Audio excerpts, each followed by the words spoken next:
श्रीरवतु प्रसीद मे महालक्ष्मी सुप्रसीद महाशिवे अचला भव संप्रीत्या सुस्थिरा भव मद्गृहे यावत् तिष्ठन्ति वेदाश्च यावत् तन्नाम तिष्ठति यावत् विष्णुश्च यावत् त्वं तावत् कुरु कृपामयी। इसका नित्य प्रातः पाठ कर लेने से घर में स्थिर लक्ष्मी का वास होता है। हम काल कुलाले द्वारा प्रवर्तित जगन मंगल इस कार्यक्रम में आज लक्ष्मी प्राप्ति के कुछ तांत्रिक उपायों पर, विधियों पर प्रकाश डालने जा रहे हैं। भगवती महालक्ष्मी चल एवं अचल, दृश्य और अदृश्य संपत्तियों, सिद्धियों एवं निधियों की साक्षात देवी हैं और भगवान गणेश सिद्धि बुद्धि शुभ लाभ के स्वामी हैं, अमंगलों एवं विघ्नों के नाशक हैं, सद्बुद्धि प्रदाता हैं। इसलिए इनके साथ लक्ष्मी का आवाहन कल्याणकर मंगल मोदकर होता है। और भगवती लक्ष्मी हिरण्यमयी हैं, पद्मासना हैं, इसलिए कमल में भी इनका वास कहा गया है। और सरसिज निलये सरोजहस्ते धवलतरांशुक गंधमाल्य शोभे भगवति हरिवल्लभे मनोज्ञे त्रिभुवन भूति करि प्रसीद मह्यम। इसके द्वारा उनको प्रसन्न करने की प्रार्थना की जाती है।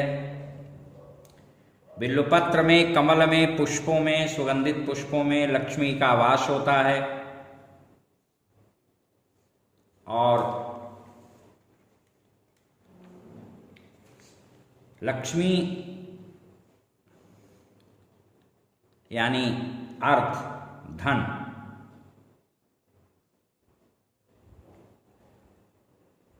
सब कुछ तो नहीं है लेकिन बहुत कुछ है। धन जीवन का अपरिहार्य एवं अनिवार्य आवश्यक अंग है। इसलिए कहा गया है धनात् धर्मः ततः सुखम। पुरुषार्थ चतुष्टय में से एक है अर्थ, दूसरा पुरुषार्थ है,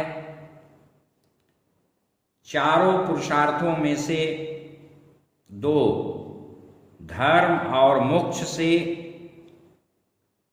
अर्थ और काम को संपुटित कर दिया गया है। अर्थात दोनों की उपलब्धि, उपयोग और उपभोग धार्मिक रीत से ही किया जाना चाहिए, यह इसका आशय है। धनोपार्जन ईमानदारी से, मेहनत से और नैतिक ढंग से किया गया हो। अनैतिक धन घर, परिवार, स्वास्थ्य आदि के विनाश का कारण बनता है। कुबुद्धि का, दोषों का वह हेतु हो जाता है। संसार में हर तरह के लोग हैं, यह भोग जीवन है। जो दुर्भाग्यशाली हैं, दीनहीन हैं, दुखदग्ध हैं, श्री धनहीन हैं, उनके लिए तंत्र में धनागम धनोपार्जन कराने वाली साधनाओं का बृहद निरूपण किया गया है। उन उपासनाओं को करते हुए हम अपने दुर्भाग्य का क्षय कर सकते हैं। भावी मेट सकहि त्रिपुरारी, मेटत कठिन कुअंक भालके। पूज्यपाद श्रीमद् गोस्वामी जी महाराज ने ऐसा लिखा है। धन हेतु कभी भी अकेले केवल लक्ष्मी की आराधना नहीं करनी चाहिए, नहीं तो वह धन लक्ष्मी अनर्थकारिणी सिद्ध होती हैं। नारायण के साथ लक्ष्मी या नृसिंह लक्ष्मी या गणपति के साथ लक्ष्मी या अष्ट लक्ष्मी की आराधना श्रेयस्कर होती है, स्थिर वास वाली होती है और सद्बुद्धि विधायक प्रदायक होती है।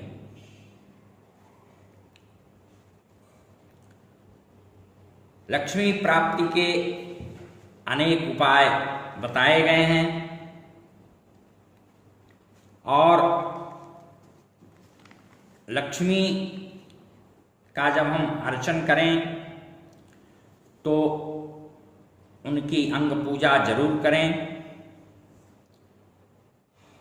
रोली कुंकुम मिश्रित अक्षत और पुष्प लेकर के उनके एक एक नामों का उच्चारण करते हुए उनको समर्पित करें और उनके पूरे शरीर के अंगों का ध्यान करते हुए उस पर चढ़ाएं। ओम चपलायै नमः पादौ पूजयामि, ओम चंचलायै नमः जानुनी पूजयामि, ओम कमलायै नमः कटिं पूजयामि, ओम कात्यायन्यै नमः नाभिं पूजयामि, ओम जगन्मात्रे नमः जठरं पूजयामि, ओम विश्ववल्लभायै नमः वक्षस्थलं पूजयामि, ओम कमलवासिन्यै नमः हस्तौ पूजयामि, ओम पद्माननायै नमः मुखं पूजयामि, ओम कमलपत्राक्ष्यै नमः नेत्रत्रयं पूजयामि, ओम श्रियै नमः शिरः पूजयामि, ओम महालक्ष्म्यै नमः सर्वांगं पूजयामि। और अंग पूजा के अनंतर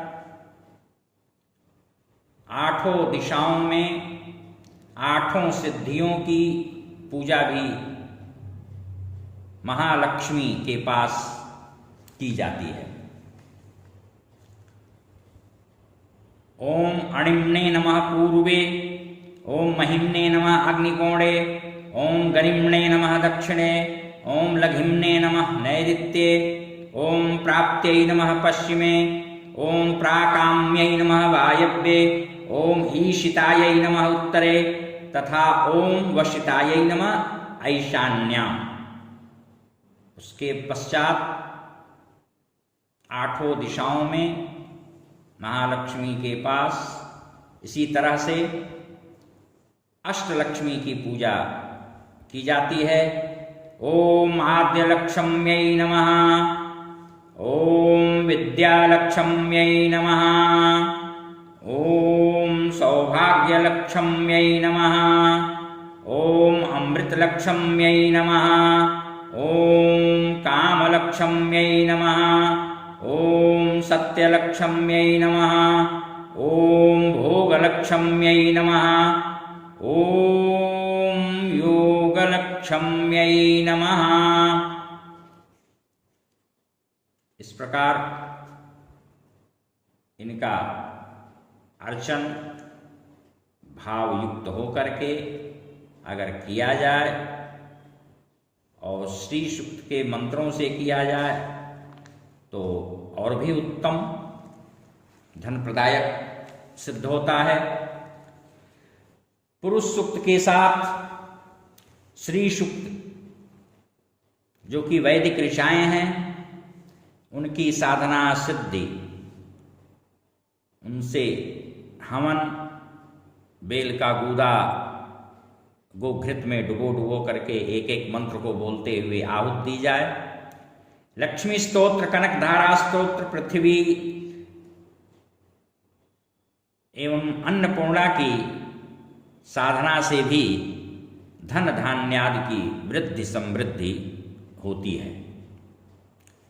यक्षों यक्षिणियों अप्सराओं की उपासना साधना से भी लक्ष्मी की प्राप्ति होती है और श्रीप्रद वस्तुओं से इष्ट का जप हवन तर्पण करने से भी लक्ष्मी का शुभागमन होता है। स्वर्णाकर्षण भैरव की साधना भी श्री समृद्धि करती है। भगवती धूमावती का पूजा पाठ अनुष्ठान प्रत्येक शनिवार को गोधूलि बेला से कुछ देर तक अश्वत्थ यानी पीपल के पेड़ के नीचे मूल में बैठ करके करने से भी लक्ष्मी का आगमन होने लगता है। 10 महाविद्याओं में अंतिम कमलात्मिका के पंचांग पाठ और पुरस्रण के 5 अंगों का परिपालन करने से लक्ष्मी की प्राप्ति होनी प्रारंभ हो जाती है। सूर्य मंगल, सीताराम या गोधूलि बेला में शिवतांडव स्तोत्र का पारायण, भगवती त्रिपुर सुंदरी, भुवनेश्वरी, ललिता की तंत्रोपासना से भी धनागम का मार्ग प्रशस्त होता है। ज्येष्ठा की आराधना पूजा से भी दारिद्र्य दोष दूर होता है और धनागम होने लगता है। अष्टवसुओं और अश्विनी कुमारों की आराधना से भी पुत्र और धन की साधक को प्राप्ति उपलब्धि होती है। गोघृत, कमल, बिल्वपत्र और लाल चंदन का बुरादा, सफेद तिल से नित्य हवन करने पर भी लक्ष्मी की प्राप्ति होती है, ऐसा अनुभव में देखा जाता है। घर में श्री यंत्र रखकर उसकी विधिवत प्राण प्रतिष्ठा करके नित्यार्चन करने से भी लक्ष्मी की प्राप्ति होती है और वास्तु दोष भी दूर होता है। प्रतिदिन गोधूलि बेला में तिल का तेल या घृत का दीपक, मिट्टी वाला दीपक जला करके मुख्य द्वार यानी प्रवेश द्वार पर दीपदान करने से भी लक्ष्मी की वृद्धि होती है। शनिवार को सरसों के तेल का भी दीपक जलाकर रख सकते हैं, इससे शनि दोष का भी शमन होता है। वाम मार्ग से उच्छिष्ट गणपति तथा भगवती सुमुखी जो कि मातंगी महाविद्या की एक भेद हैं, अंग हैं, उनकी उपासना साधना से भी श्री की वृद्धि होती है। साधना के द्वारा साधक को जो लक्ष्मी अर्जित होती हैं या लक्ष्मी की प्राप्ति होती है, की जाती है, हमेशा उनका सदुपयोग सत्कार्यों में ही करना चाहिए। परोपकार में भी किया जा सकता है, साधक करते ही हैं, अन्यथा घर परिवार पर प्रतिकूल प्रभाव पड़ने लगता है। साधक को यह सदैव स्मरण रखना चाहिए कि साधना के द्वारा जो दैवीय कृपा प्रसूत उपलब्धियां होती हैं उनका उपयोग शुद्ध सात्विक रीति नीति से स्वयं पर कम और लोक कल्याणप्रद धार्मिक कार्यों में, मानवतावादी कार्यों में, राष्ट्र के हित में, समाज सेवा में, पशु पक्षियों, असहायों, विपन्नों, अशक्तों, अपंगों या जरूरतमंदों, यज्ञों, यतियों, साधकों पर व्यय करना चाहिए, अधिकाधिक व्यय करना चाहिए। यदि ऐसा संभव न हो सके तो अपनी आय का, कमाई का कम से कम दशांश दान तो उसे करना ही करना चाहिए। हरि ओम, शांति शांति।